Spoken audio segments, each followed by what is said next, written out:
Hi, Kupo, and welcome to my top 10 video games of 2024. It's that time of year again. I feel like I was just here a couple days ago, but we're already here at the end of 2024. And do you know what? This year wasn't so bad. It was a little weird year, especially compared to last year, or I guess like 2 years ago now, to where like it was just banger after banger. But I came into this year thinking it was a filler, in which it kind of was, but it was better than I expected. But I just want to say, now that we're here at the end of the year, next year is gonna be huge. We got games like Doom: The Dark Ages, Metal Gear Solid Delta, Expedition 33, and of course, the big granddaddy of them all is finally coming out, Grand Theft Auto 6. And for the first time, probably since San Andreas, I've been excited for a Grand Theft Auto game. I much prefer Red Dead. I like the story, the world. I think Grand Theft Auto just kind of gets a little boring after a while, but just the trailer that we got this year, I think it was this year, it actually looked really interesting, and I cannot wait. But before we start getting into 2025, let's take a minute and take a second to just look back at the year, at least my year in gaming. These are all the games that I played this year. I think my top 10 are all, games I played a lot. Let's just say that. It's a little weird year just because I did play lots of different games. There wasn't that many big games. So you'll see what what I mean when we get there. But also, I'm expanding this list. I'm also going to do my top favorite DLCs that came out this year, and then I also want to do my favorite just game from previous years, because we didn't get a lot of big banger games coming out this year, but overall this year I played a lot of games, and I think that's what sums up my 2024 is just I just took some time for myself and just to play games. I have so many games that are just sitting here that are in my backlog that I haven't played. And I took this year and the opportunity with craziness going on and life happening to just take some time, sit back, get away from the camera, and just play games. So I do want to acknowledge my top and my favorites, kind of honorable mentions, and then of course we'll go to the big one. Yeah, I'm talking about what was Sandlot? Anyway, let's get started. Marvel Rivals. As of me recording this right now, this came out just a couple days ago, and I'm locked in already. The Overwatch back in the day, Overwatch 1 was my jam. I don't even know how many hours I spent on it. And then, of course, we all know it's all history now. But I dropped Overwatch. I mean, goes without saying. But this game is just so much fun. Marvel and superheroes is just up my alley anyway. The MCU just kind of is exhausting, and I haven't watched anything superheroes in a while, but this just appealed to me. I played it, and oh my gosh, it is so much fun. It just reminds me of why I liked Overwatch in the first place. And right now, because it's brand new, it's kind of broken in like a fun way, not like broken like glitches and just like incomplete, but broken like there's some characters like Iron Fist, and that's the one that comes up. I can't stand them, but it's fun because it's new and everything's broken. I don't know. This game was a lot of fun. It still is a lot of fun. If you're looking for another hero shooter, this ain't. I mean, I guess I don't know. This is fun. You're looking for a hero shooter? Try the superhero shooter. Sucker for Love, Date to Die For.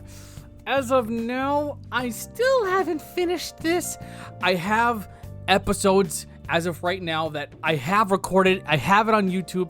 It's just sitting there. But it's just, things are getting busy. But I really like this game. The first one was fun, but this one was actually scary. It is actually scary. The mechanics, it's just so fun. The story, the love interests, it's fun. It's a good time. I just like that it took what the previous one was and just added so much more. Each episode plays a little bit differently. And then you have the main house where you could not really explore but move throughout the house, unlike the first one where it was just an apartment. The story was pretty good compared. I know I'm saying pretty good, but I'm saying that compared to the first one, it made me feel inside. It made me really think. And again, like this one, I was afraid to play it a little bit. Stellar Blade. I have been following this since whenever it was announced. And I could not wait for this. And this game is so much fun. Like the combat, the mechanics, the music is it's really good. There are lots of different types of music from the orchestra, and then just the music is just a vibe. And the world is really interesting. The enemies. It was one of those games where I finally beat it, and I'm like, that was fun. That was a lot of fun. The one thing that I will say that I didn't like about this was the dialogue and the overall story. It was very lackluster, and there's a lot of dialogue where I'm just like, they really say that? But it was unpredictable in my opinion, but it was just the gameplay, the world, the character, and it was just, that's what really made this for me. Persona 3 Reloaded. This game has style. Going and playing Persona 5, and that what got me into the series, I could not wait to play this one, which is funny enough. I remember seeing this game in Blockbuster, and I don't know why I didn't rent it, but I'm glad that I got to play it now because it looks so good. It being remade and look brand new, it just has so. I can't even find words. This game has style. The music is, I could listen to this music, and I do. I listen to it in my car. It's such a vibe. It's so chill. And then the characters in it are just so cool. And even like the side characters aren't even really in the main story. I can't help but feel for them. This story is just, it hits me like right in the heart, just because I wasn't really expecting the type of things that it deals with and tackles. But Persona 5, there was some stuff that was like, oh, but this one, it was dealing with issues that people go through, like either growing up or even like in adulthood personally, like depression, divorce, separation, abandonment, and just stuff that a lot of people, and we don't really think about it, but a lot of people go through personally and don't really share. And having all these characters are kind of going through something, and even the main story having to deal with something that's heavy, it was such a ride to go through and experience with these characters. I haven't finished it just because a lot of things have came up, like surprisingly, but I cannot wait to get into this more. I'm almost done with it. I don't know why I just didn't beat it, but anyway, Persona. I even think if you want to jump into like JRPGs, the Persona series is a great series to jump into. Astrobot. This game was such a delight. It just put a smile on my face. This is such a nostalgic trip for me, or for anybody I would imagine who grew up with PlayStation, because my family was a Nintendo family, and then we eventually turned into a PlayStation family. We've had all of them when they came out. I still own like all of them, but just all the like characters, the PlayStation characters, from Resident Evil to Metal Gear Solid to Castlevania to freaking Monkey Escape to Parappa the Rappa. I could go on. This game was such a blast. Being young and playing like platformers like Mario or any type of platform on Nintendo or even PlayStation back in the day, it was just so fun to play and just to get back into like a platformer game. And then the mechanics of each like level or world or galaxy in this case, it was just so fun. The whole game, the music was also good, and then also like it would play homage to other PlayStation titles, but just smile on my face. I was just the Leonardo DiCaprio meme every second. I know that character. I know that character. I know that character. That's this. That's that. That this. This was just such a blast. And then just also, since I'm here, I'm a physical dude. I like to get physical, I guess I like to say. But this came with the map. Or did it come with a map? A poster? I think it came with a map. But regardless, give us stuff. Even if it's not a manual, give us a map. Give me something. I went to the store and I bought this. No one's gonna take this away from me. That's enough of that. Astrobot. So even if you have like really no connection to PlayStation, I guess I can still see this game being so fun if you really enjoy platformers. Balatro. When this game came out, I heard a lot of talk about it. I even kind of sort of watched people play this, and I did not get it. I just thought it's a card game. It looks like poker. I'm okay. I know poker. I play poker. I'm not that much into it, but I'm good.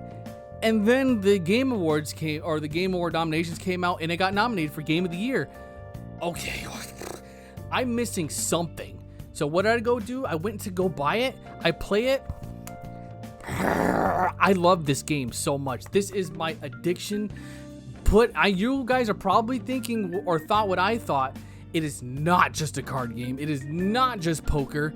The base game evolves around poker. You kind of have to have a general idea of like the poker hands, but it is so much deeper in that. The different hands, the cards, the buffs, this and that, and then fighting the blinds, the bosses, I guess, or the boss blinds, whichever one, the bosses, and then getting points and upgrades. And this game is so deep and it's so fun. And then the music is just so chill. You kind of just lose track of time. You're not even in this world anymore. You're in the Blatro world universe. It's just fun. I play this game every day for hours and hours and hours. I go to bed playing this game. I wake up playing this game. If you want, I don't even know. It's probably like a $10 game, $15 game.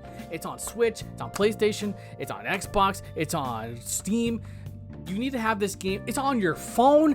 You have a phone. Don't you pick up that mobile device after you watch this video and freaking buy and download Blatro. It's going to be your new addiction, and you are going to thank me for it. Frostpunk 2.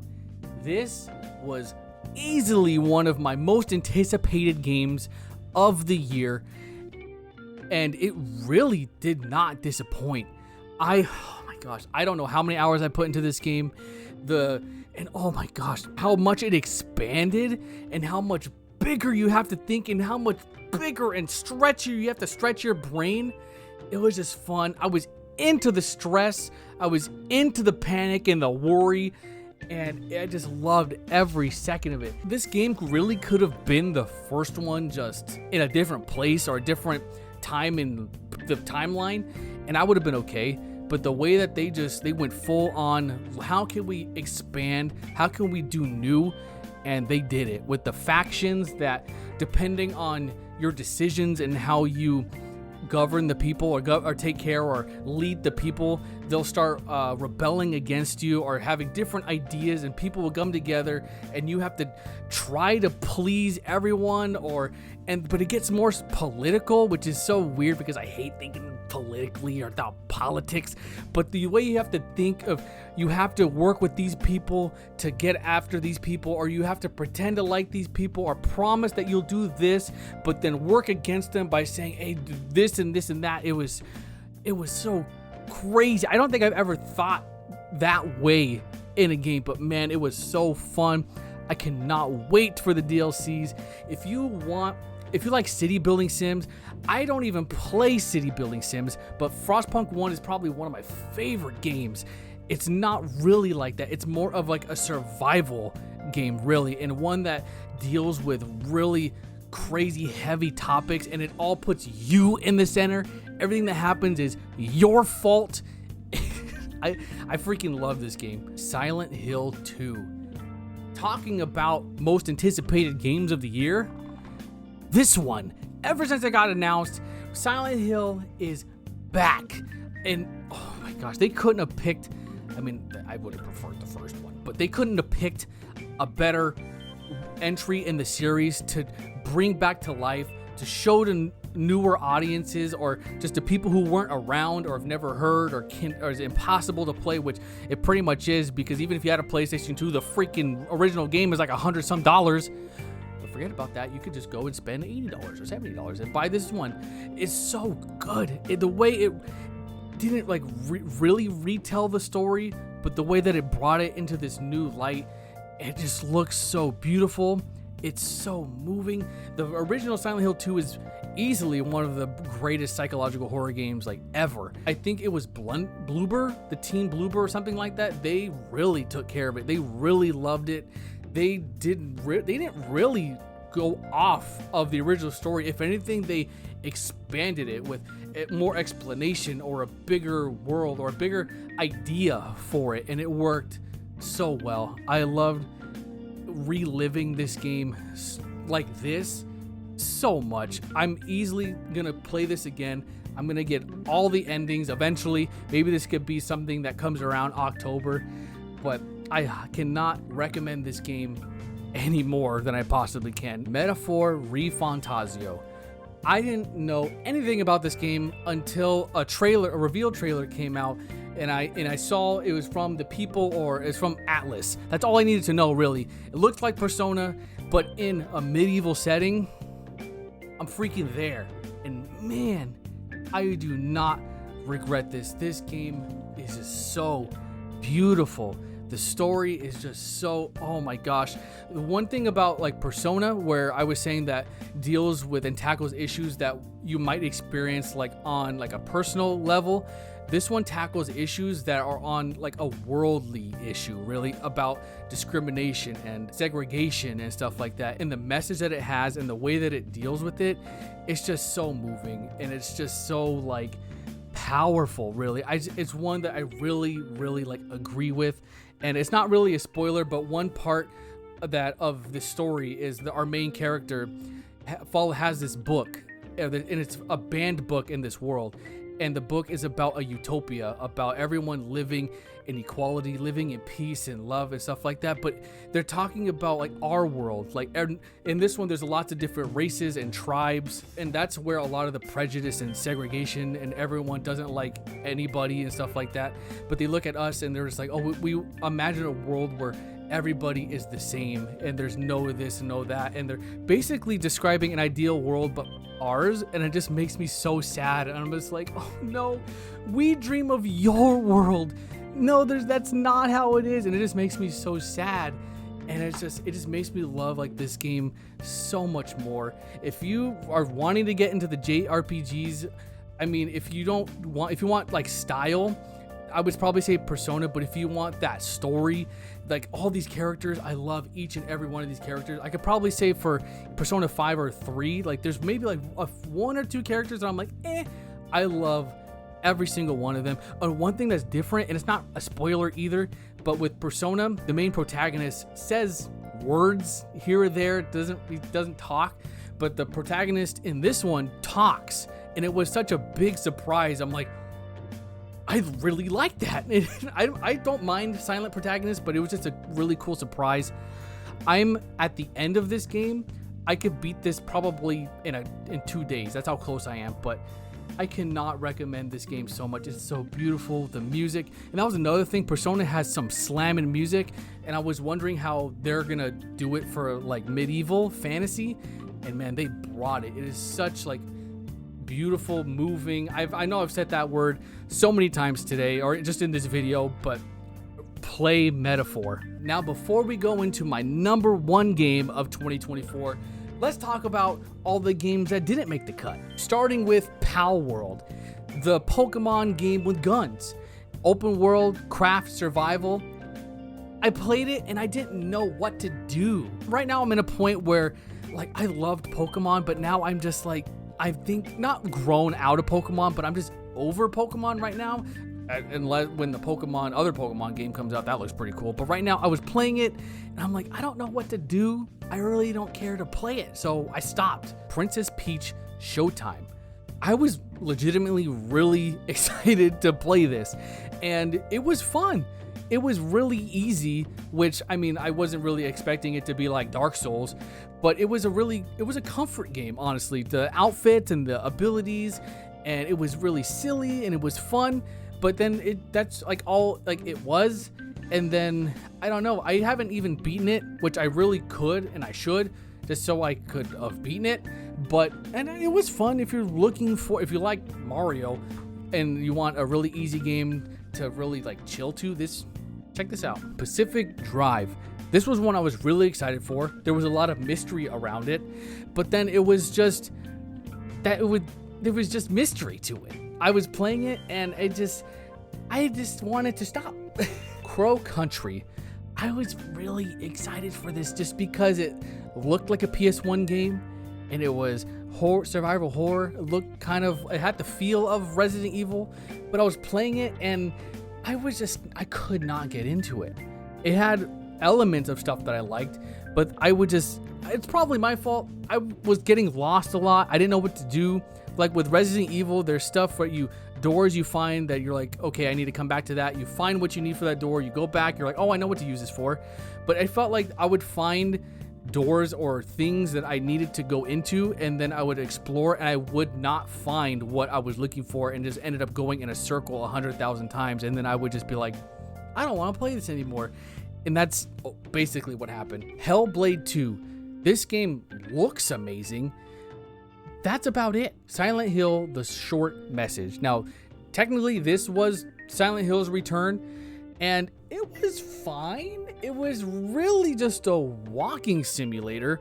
And also, I think I remember what the topic that it was dealing with, which I understood, but it was really driving it in there, like making sure there was no way you could possibly miss what he was talking about. And I'm like, I get it. But overall, it was just like, it was eh. The casting of Frank Stone. I was really excited for this. I like supermassive games. I'm a player of Dead by Daylight. I was excited for a first player DBD game, but nothing happened. Nothing happened. It was just, I don't know how many hours of nothing happening. It started off fine, but then nothing happened. And also the decisions of other supermassive games that I played, you hardly got any. And the ones that you got, it was a 50-50 that didn't change the story at all. And then the decisions that mattered, it was a coin flip, and you had to make it that instant, and then you instantly got your result, which happened to me, and it killed a character immediately. And it was dumb. It was dumb. It ended kind of cool, but the last 10 minutes was stuff finally happening, which I'm like, oh, this is cool. Oh, it's over. Man, this game was a huge disappointment. Infinity Nikki, this game is just so charming. I didn't realize how much I needed a game to where I just dress up, find dresses and outfits and just customize outfits and just be like, oh, that's a cute dress. Oh my gosh, look at that. I didn't know that I needed that, but I haven't really gotten too much into it. I'm digging it. From what I've heard, Infinite Nikki is like a mobile game series, and that's kind of what it feels like. It has a million currencies for some reason, and I just kind of felt overwhelmed, which from what I've heard, I just need to get away from the beginning and to get things going, and that's kind of where I am. I'm overwhelmed at the beginning and just like, I think I'm gonna play something else like Balatro or something. But I do see myself playing this, but it's just, like I said, it's overwhelming. The Plucky Squire. This game looked so adorable. Going from 2D to 3D with kind of like a Link's Awakening vibe. It just looked so cute. I could not wait to play it, but it was boring. Like, I was playing it and I'm like, I am not having fun. Like, it was easy, but unlike the Peach game to where it was fun, I was just mindlessly had my brain off, controller in hand, going through it, and just, this game's boring. And that really sucked. Now for games that didn't come out this year, but that I played and I beaten, it's a bittersweet, but I finally did it. Red Dead Redemption 2. I bought this game launch. I've played it since launch. I did not want this game to end. And if you know me, been around the block, I play games unless I don't like it. If I drop a game, it's because I don't like it. I lost interest. But this game, I did not want to end. I would put it on the shelf because I would get closer and closer. I'm like, I don't want this game to end. I don't want to beat it. It's gonna end. I'm coming to the end. And this year, I'm like, I need to finally beat it. And I did. And I will say, I don't want to say hate, it's too strong a word. I've beaten up my old friend because when this game came out a couple days later, he spoiled the ending for me.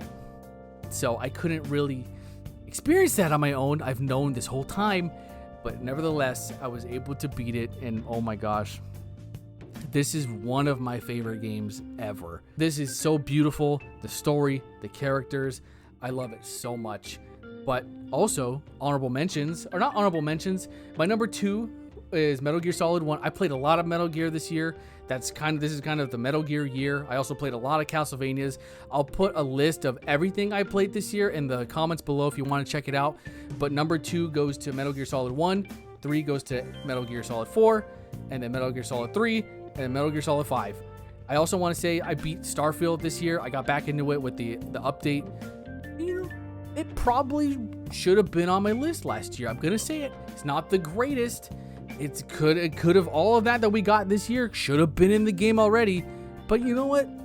I really liked it. And I'll leave it at that. Now for my favorite DLC of 2024. And it might come as a surprise. Maybe it won't. But my favorite DLC goes to Shadow of the Erdtree.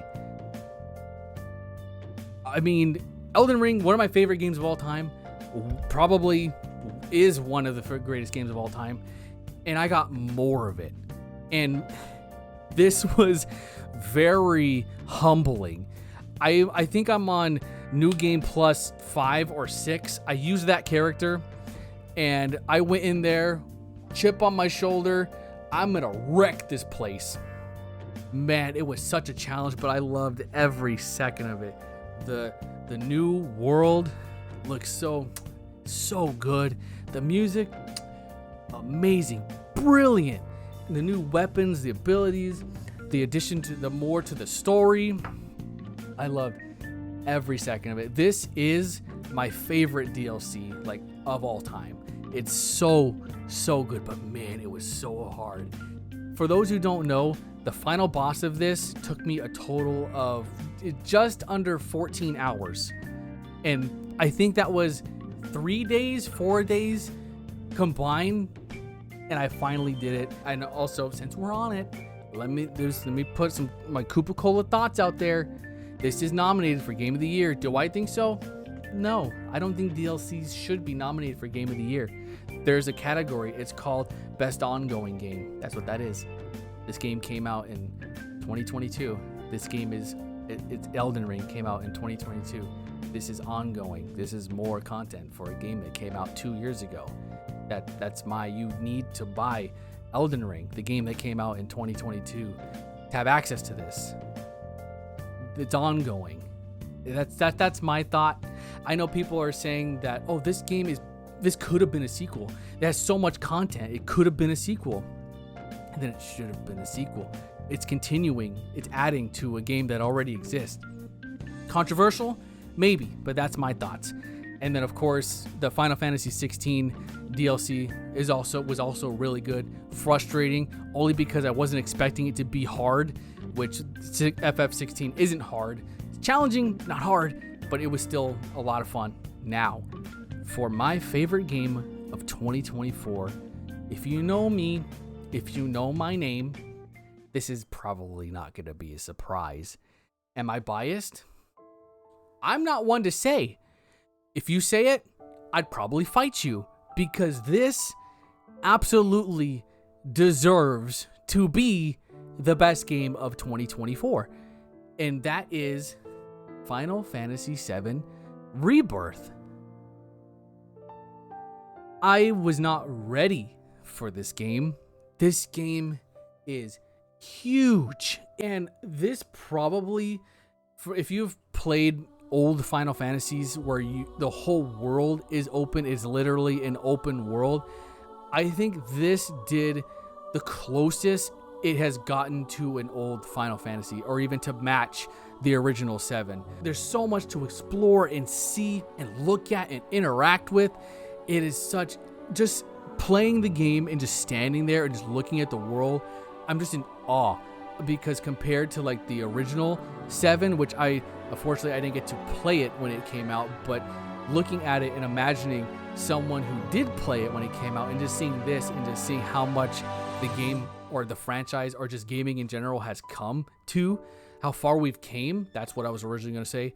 But man, the music, oh, so good. It's so beautiful. I went to the Rebirth Orchestra concert. I've never done that. Oh my gosh. I was in tears. And then just the story. One thing that I was kind of like about Remake. That game takes the first 3-ish hours of the original and expands it into like over 40 hours. That one felt like a lot of filler. This one, in my opinion, it felt like there was no filler. And oh my gosh, I know a complaint was too many mini games. After 16, there was a complaint that there was none, and then even in Remake there was some. But there was some that I liked more than others, but there wasn't one that I hated, or it wasn't like, oh, a mini game, oh, another mini game. I loved everything about this game, and then the ending.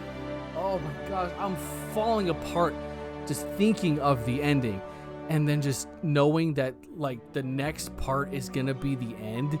And even though I might know what the ending is compared to the original, it's most likely not gonna be the same. Just how this wasn't exactly the same in every way.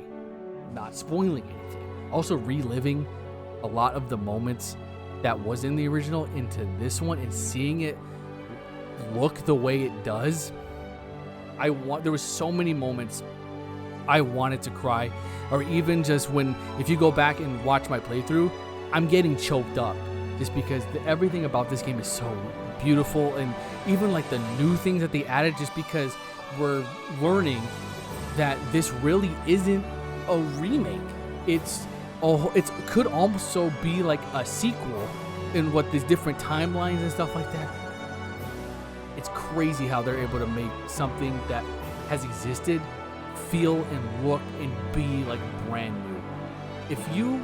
I cannot recommend this game enough.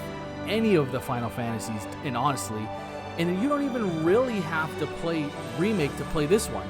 This one brings you all up to speed, and you could just play this. I would highly recommend you do. I don't want to get into that because there's so much. There's a right way to go into FF7, the franchise, but no, if you just get into this one, and then just the mechanics and how they made it new from Remake, the mechanics in this one are so good. The gameplay is so good. It's so fluid. Oh my gosh, this game is hard. This game is hard, especially compared to Remake. I wanted to pull my hair out. This game is challenging, but I loved it for it. This is also, I've never put so much effort and so much time for a video game for this channel ever. And I love I think I ended with 150 plus hours. Play this game. And if you don't play it, watch me play it, because it's amazing. Well, there you have it. Another year in gaming has come and gone. That is my list of favorite 2024 games, and it was a good time. Overall, it was the year of gaming for me. It might not have been hit banger after banger, but I had a lot of fun. I had so much fun, and hopefully you guys enjoyed this year in gaming as well. Let me know your favorites this year. There's a lot of games I didn't play, but if there's a game that you played that is your favorite of the year, let me know. Let's discuss it. That's one thing I like. Do you agree with my list? Do you disagree with my list? You'll be wrong. But I would like to hear your thoughts on my list, and then I want to know your list. In all honesty, something I would like to discuss, or just tell me your favorite game of this year. Let me know. I would love to see your guys' response. But yes, thank you guys so much for watching. I am so excited for next year in gaming. Like I said, it's gonna be a big year, and I can't wait to go through it, and hopefully we'll all go through it together. But yes, thank you guys so much for watching. Be sure to like and subscribe. Tell your friends, get them in here. Tell them to like and subscribe. Watch more KupoCola videos. Join the Discord if you haven't already. And I will see you next time. KupoCola signing off.